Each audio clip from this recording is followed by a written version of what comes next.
The challenge. Tell him you're going to sleep on the couch. Bokuaka.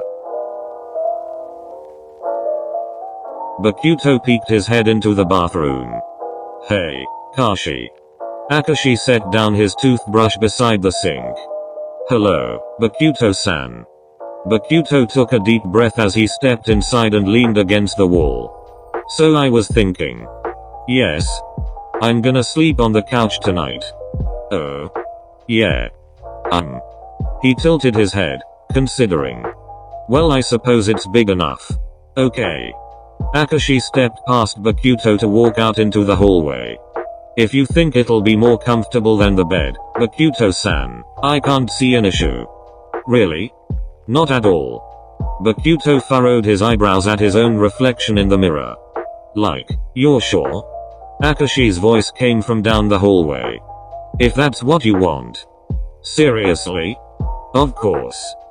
So you, like, aren't worried about anything? At all? Should I be? I believe the couch is big enough. No, I didn't mean. Huh. Bokuto tilted his head at the mirror. I don't think that was how it was supposed to go. Furrowing his eyebrows, the ace started down the hallway to join Akaashi in the living room. Wait, so do you really not care if? But then he stopped, pausing to take in the scene in front of him. Kashi? Yes, Bokuto-san? The ace just stared at where Akaashi was lying on the couch, a book in hand and his body tucked underneath a blanket. What are you doing? Oh, I just thought I'd read a little. Are you ready yet? But Bokuto blinked at him. I said I'm sleeping on the couch. Yes, Bokuto-san. But then you, too, are. Oh. Akaashi's eyes widened. You meant only you. Bokuto simply stared at him, and Akaashi looked down. Right. My apologies, I just assumed. But then Bokuto's face was breaking out into a wide grin and he was barreling forward towards the couch, leaping onto the cushions as he buried his boyfriend in a tight hug. Oh, Kashi. You are literally so adorable. Akaashi flushed as Bokuto nuzzled his face. Thank you, Bokuto-san. Like seriously precious. Okay. Like absolutely. Bokuto-san. Please. Bokuto pulled back, pouting slightly. Fine. But you do know that I love you, right? Akaashi's cheeks were tinted pink, but he smiled a little, reaching forward to tuck a stray strand of hair back behind his boyfriend's ear. Yes, Bokuto-san, I know. Like, a lot. MHM. As in a lot. Me too. And I just think that you're the most. Heaving out a sigh, Akaashi gently pushed Bokuto off of him to sit up, his face turning red. Okay, I think I should be getting back to bed now. But I haven't finished telling you how. Flushing scarlet, Akaashi quickly stood up and started towards the door. Good night, Bokuto-san. Wait, hold up, Kashi. Bokuto yanked the blanket and pillow off of the sofa to chase after his boyfriend. I'm coming. Kagehina.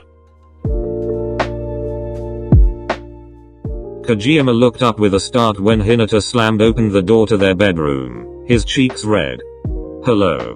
What the hell are you screaming for, Dumbus? Nothing. Hinata. Stop yelling. I'm not yelling. Kageyama raised an eyebrow, and Hinata let out a huff. Fine. I'm sleeping on the couch, alright. The setter scowled. What? Yeah. Bye. Spinning on his heels, Hinata started to march back towards the living room. He could hear some muttered curses and the rustles of sheets behind him before Kageyama caught his arm. Oi. What the hell are you saying? I'm sleeping on the couch. Why? Because. That's not an answer, stupid. Well. Hinata's mouth floundered for a moment. That's not an answer either, stupider. Kageyama's frown deepened. What kind of comeback was that? A comeback, i.e. our comeback, okay. Kageyama just stared at him for a moment. Idiot. You. He let out a huff, his forehead creasing. Just tell me why you want to sleep on the couch. Because. That's not. Kageyama took another deep breath. Is it because you're mad? No. Then why are you yelling? I'm not yelling. You literally. Kageyama gestured at the air with his hands, scowling. Well, you can't sleep on the couch. Why not? Because. That's not an answer. That was your answer. Well, mine was better. They were the same. I'm sleeping on the couch. No. Yes. But what? Kageyama's mouth floundered, his eyebrows furrowed angrily. But I haven't slept on the couch yet. So I'm not going to let you do it first. Well, I am doing it first. No. Yes. I'm going to be the first to sleep on the couch. But I'm going to sleep there tonight. Well, fine then. Fine what? I guess we'll just have to sleep on the couch together then. Well, fine. I guess we'll just. Wait. Hinata paused, his eyes narrowing. That was your plan all along, wasn't it? Kageyama smirked triumphantly as he started past Hinata towards the sofa. I win. No fair. You were the one who agreed. This was supposed to be a prank. You were the one who was supposed to be embarrassed. So you're embarrassed? I know. You should be embarrassed. You were the one who got pranked. Kageyama plopped down onto the sofa. If it was a prank, why were you yelling? Hinata crossed his arms and frowned. It was just supposed to be dramatic, okay? Kageyama snorted, and Hinata's face flushed red. Hey. Get embarrassed. No thanks. Kageyama. Stupid. Stupider. Stupidest. Stupidista. Kageyama scoffed again, and Hinata pursed his lips, grumbling as he started forward towards the couch. Oh, just move over, you big dummy.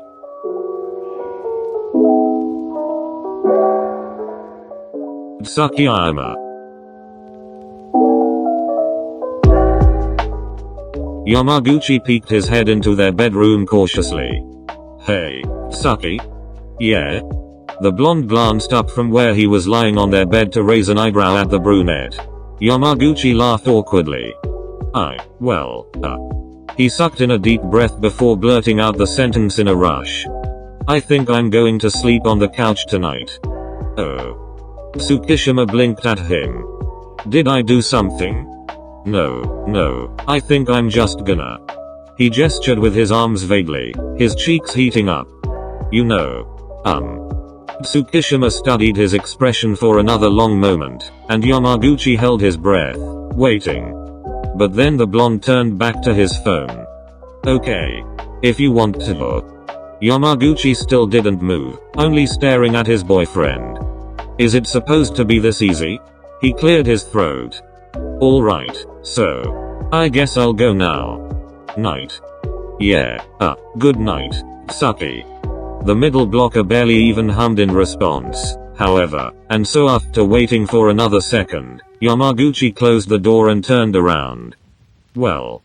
Okay then, I suppose. He tried not to frown as he lay down on the couch. Tsukishima was simply distracted, it seemed, and besides, it shouldn't really even matter to him where Yamaguchi slept in the first place. Yeah. Yamaguchi closed his eyes, his lips still tilted downwards as he tried to force himself to sleep. It shouldn't really matter, anyways. A few minutes passed by in silence, and the brunette was just about to drift off when he heard the door to the room creak open. He opened his eyes a bit to find a pair of dinosaur slippers pad into view as his head was gently lifted up and then set back down on a soft pillow. Good night, Tadashi. Yamaguchi had to suppress a smile when he felt a blanket being draped over him and carefully tucked against his sides. Love you. For all the brunette's self-control, however, his shoulders couldn't help but start to shake in silent laughter when he felt Tsukishima lean down towards his forehead. Crap. The blonde paused. You weren't supposed to be awake. His eyes shooting open to grin at his boyfriend's small frown, Yamaguchi giggled. Hi. Tsukishima's frown deepened as the brunette broke out into a fresh round of laughter. This was a prank, wasn't it? Yamaguchi nodded through his giggles, and Tsukishima sighed. Figures. Sorry, Saki. Oh shut up, Tadashi. Yamaguchi continued to laugh as his boyfriend turned around. I'm going to bed. Wait. Grabbing the pillow and blanket, Yamaguchi leaped off of the couch to barrel towards Tsukishima, wrapping his arms around the blonde's torso and grinning. Can't let my favorite tsundere get lonely without me. This is an impractical way to walk. The brunette snickered. Oh come on, Saki. We both know you don't mind it. Tsukishima breathed out loudly, letting his arm rest atop the shorter man's shoulders. Shut up. Yamaguchi giggled against the blonde's side as they started forward. Sorry. Kuroken. Kuroo leaned against the doorway to their bedroom. Hey. Kenma's eyes briefly glanced up from his Nintendo before darting back down again to its screen. Hey. I'm gonna sleep on the couch tonight. What? Kenma paused his game to narrow his eyes at the taller man. But you're not mad at me. I know when you're mad at me. This is not it. Chuckling, Kuroo started forward to grab a pillow. Yeah, you're right. I'm not mad.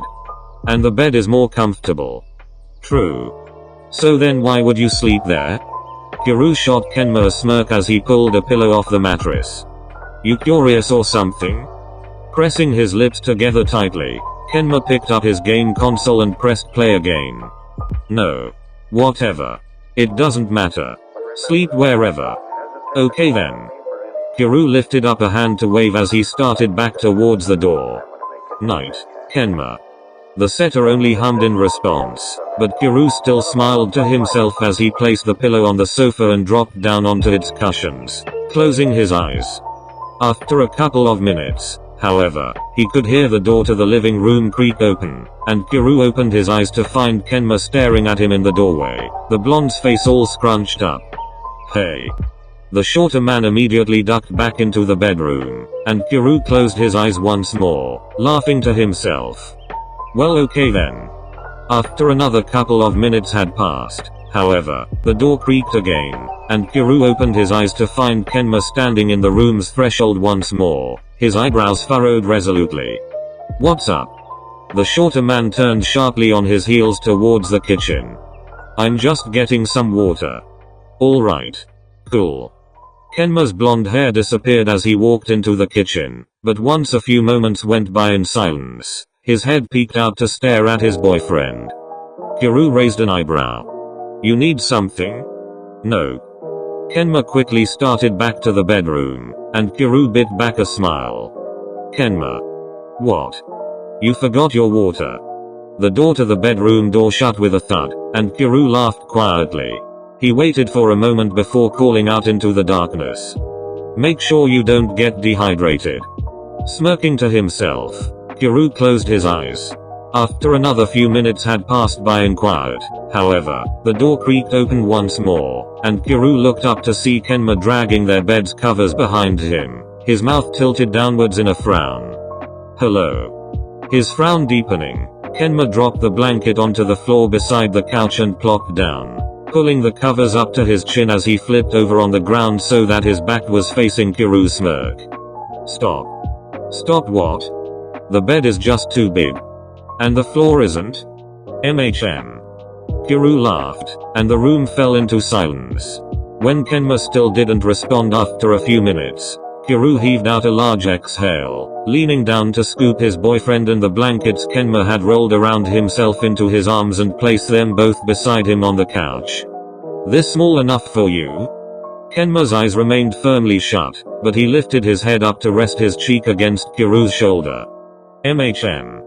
Smiling, Kuroo chuckled a little. It was a challenge, by the way. That's why. Oh. Kenma yawned. Sounds dumb. Kuroo barked out a laugh, and the room fell into silence once again. So, you wanna go back to our room? Kenma nodded against his shoulder. Okay. Kuroo waited, but Kenma remained still. You gonna get up then, or? You can carry me. Says who? Says me. Kenma's eyes remained closed. Thanks, Kuroo. Love you. Heaving out a large exhale, Kuroo stood up so that he could scoop Kenma and the blanket up into his arms. Fine, fine. Love you too. Iwaoi. Oikawa slammed open the door to their bedroom forcefully, his voice loud as he made his declaration. Oikawa Toru, am going to sleep on the couch tonight.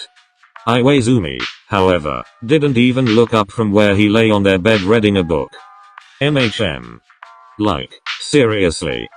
Sure. That is the course of action I intend to take. Right. Oikawa squinted at his boyfriend. And you are obviously distraught over this prospect. What prospect? The prospect of me, Iwa, sleeping on the couch. Oh, yeah. You still saying you're gonna do that? I am going to do that. Totally. Yes, totally. And so you're sad about that. You're gonna miss me. Yuha. Pursing his lips, Oikawa stomped forward and grabbed a pillow. Iwaizumi, on the other hand, only flipped the page, his gaze still focused on the book. You want big spoon or little spoon tonight? Neither. Neither? Iwaizumi snorted, turning another page. Okay. Whatever you say. Huffing out loudly, Oikawa yanked the pillow off the mattress and flung open the closet door. Iwaizumi's eyes glanced over towards his rummaging for a brief moment. What are you doing? Looking for a blanket. There's already a blanket on the bed, Dumbus. It's not for the bed. It's for the couch. Really? The couch? Iwaizumi set the book down on the bedside table and grabbed his phone instead. You're seriously still trying to make me think you don't want to sleep in the same bed? I'm not trying anything, Iwa. I am simply telling you what I am going to do. Right. Because you, Oikawa Toru, actually want to sleep on the couch. Yes. Iwaizumi scrolled through his phone, chuckling. Sure. Totally. Pulling out a sheet from the closet, Oikawa turned towards the door and flipped off the lights. Oh. No wasting energy. Your phone should be bright enough, no? It's not that, stupid. If you turn them off, you'll be stumbling around in the dark. I don't need the lights on in here. Idiot. How the hell are you supposed to get into bed then? I told you, I'm not getting into bed. This again? Good night, Iwa. Toru, come on. You literally made me promise that we'd still snuggle in bed even if we broke up. Sleep well. Wait. Oikawa could hear some rustling from behind him as he reached for the door before a hand enclosed around his wrist. You are kidding, right? Well, now who's stumbling around in the dark? Oh. Oikawa blinked as the lights flickered on once more to reveal Iwaizumi frowning at him, his forehead creased. You mad at me or something? Oikawa's gaze quickly scanned over Iwaizumi's expression, lingering on his furrowed brow and narrowed eyes. The tips of the setter's lips turned upwards in a triumphant smirk. So you are distraught. Just answer the question, asshole. You ask me if I'm mad and then immediately after call me an asshole? Not the smoothest, Iwa. Oikawa giggled, and his boyfriend's shoulders relaxed, the hand wrapped around the setter's wrist dropping as Iwaizumi's lips settled downwards in a scowl. Dipshit. You could have just said no. Laughing, the taller man started towards the bed. Don't worry, Iwa, it was just a boyfriend challenge. And big spoon, by the way. You can be such a jerk sometimes. Oh right, says Mr. Yuha. Sure. Totally. I literally had to talk you down from a blood oath when you wanted me to swear that we would keep sleeping beside each other even if we broke up, asshat. What did you think I was going to say? Oikawa flopped down onto the mattress, dropping the pillow and blanket beside him. Let's see. I think but Toru, I love you and never want to be apart would have been nice. Fine. Iwaizumi started to trudge forward towards the bed, and Oikawa smiled. But Toru, I love you and never want to be apart, you crappy shithole, now don't pull that again. Laughing, the setter wrapped an arm around the shorter man and pulled him closer. Wouldn't dream of it. The end.